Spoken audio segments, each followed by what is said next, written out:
قدرمنو نن به د ابوبکر اسماعیل کم چې د سویډن سره تعلق لري په فرانسه کې البته د افغانانو وروڼو سره ډېره ملګرتیا او ډېر وخت یې تېر کړی نن افغانستان ته راغلی دی او خپل کم ډونیټ چې راغونډ کړی د افغانستان د بېوزله خلکو لپاره او د افغانستان یتیمانو لپاره دا حساب له د افغانستان ګوټ ګوټ کې هغه ګرځي او دا نه احساسوي چې دلته امن نشته دی څه ډېر زیات پیغامونه په دې ویډیو کې پراته دي د اسماعیل راتګ سره دنیا والو ته دا یو هم پیغام دی چې په افغانستان کې مینه ده امن دی نو ډېر زبردسته خبرې کړي دي اسماعیل صاحب د جاوید ابراهیمي رور سره دغه وړه شان ویډیو ده دا ګورو ډېر ښکلی پیغام جاوید ابراهیمي صاحب ورکړی دی راځئ دا ویډیو ګورو بیا پرې وروسته کوو دا ښکلی طبیعت او دا ښکلی شنه هوا دغه اکسیجن چې په هوا کې پیدا شوی دا الله تعالی د دې په خاطر پیدا کړی چې ما او تا استفاده ځینې وکړو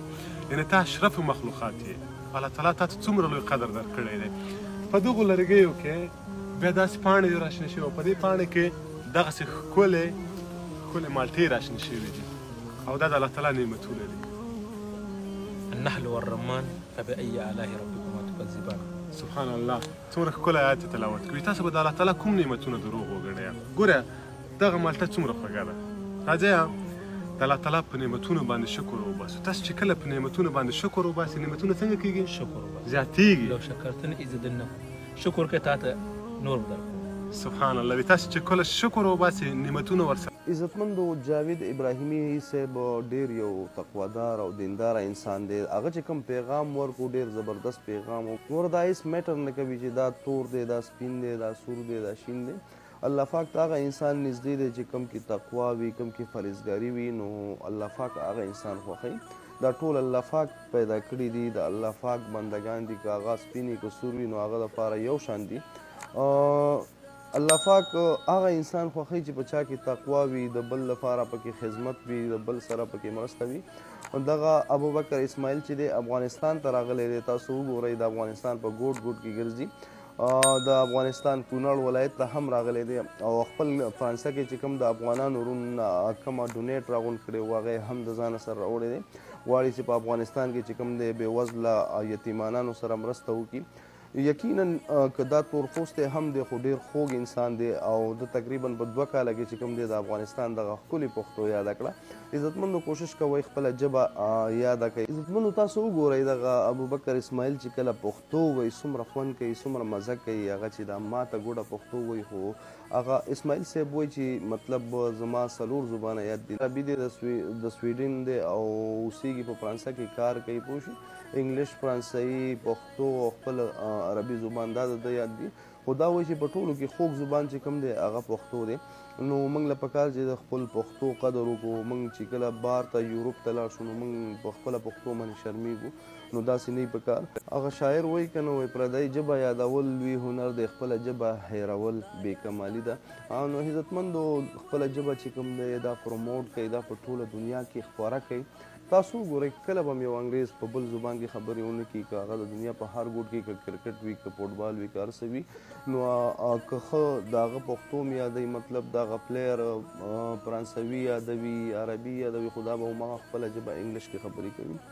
عزتمندو راځئ د بادام صاحب سره هم د ابوبکر اسماعیل چې کومه دغه ویډیو ده جاوید ابراهیمي هم په منځ کې راغلی راځئ دغه ویډیو لږ په شریکه ګورو بیا پرې خبرې کوو راغلی و 15 ورځې 15 ورځې او ولې خپل وطن ته لاړې نه بس ولکن افغانستان ته راځم افغانستان ګورم افغانستان سره د مینه ده مینه ده ډېر مینه زیاته ده مینه نه کوم دلته نه راغلی بس مینه زبان دلته راغلی ډېره مینه ده ځکه راغلی افغانان در باندې ګران دي که نه افغانستان در ګران یو افغانان هم باندې ګران یو زما افغانستان باندې ګران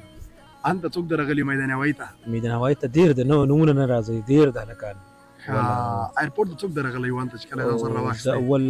جاوید ابراهیمي راشد خان و خالد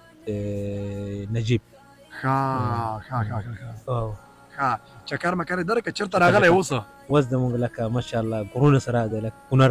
کونړ ته راغلی مندو تاسو ویډیو کتله اسماعیل دغه خوږې خبرې په ما ډېرې ښې لګي یقینا چې به تاسو به هم ډېرې ښې لګي اسماعیل په راتګ کې ډېر زیات پیغامونه دي عزتمندو هغه دنیاوالو ته پیغامونه دي چا چې ویل په افغانستان کې امن نشته افغانستان ته چې څوک ولاړ شي هغه سره داسې کېږي افغانستان د میلمنو کور دی افغانستان د میلمه ډېر قدر عزت کوي تاسو وګورئ اسماعیل صاحب د خولې نه هم خپله واورېدئ چې څومره قدردان خلک دي افغانان.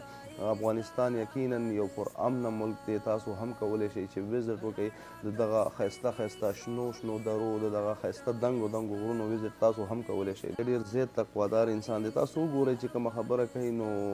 احادیث وایي یا آیات وایي د هغې ترجمه هم وکړي. نو دوستانو ډېر یو زبردست انسان دی، ډېر تقوادار انسان دی. په خبرو په وینا چې بادام احمد ظاهر صاحب ته وایي که ته چېرته سویډن ته رالې هغلته تقریبا ګرمي د 500 نواله تر د 80 حرارت پورې خیږي، نو ته به په یو هفته کې دغسې شي لکه داسې څنګه. نو دا یو مذاق و، بلکل دا خبره صحیح ده. په دغه ملکونو کې دا کم کې چې تورپوستي په دې کې ګرمي ډېره زیاته وي. دا د الله پاک یو نظام وي، یو ملک یو شان موسم وي، په بل ملک بل شانتې موسم وي. دوستانو د نورو ویډیوګانو لپاره زموږ سره اوسئ. زموږ پیج جاوید افغان آل ان ون او زموږ یوټیوب هم در سره سبسکرایب کړئ.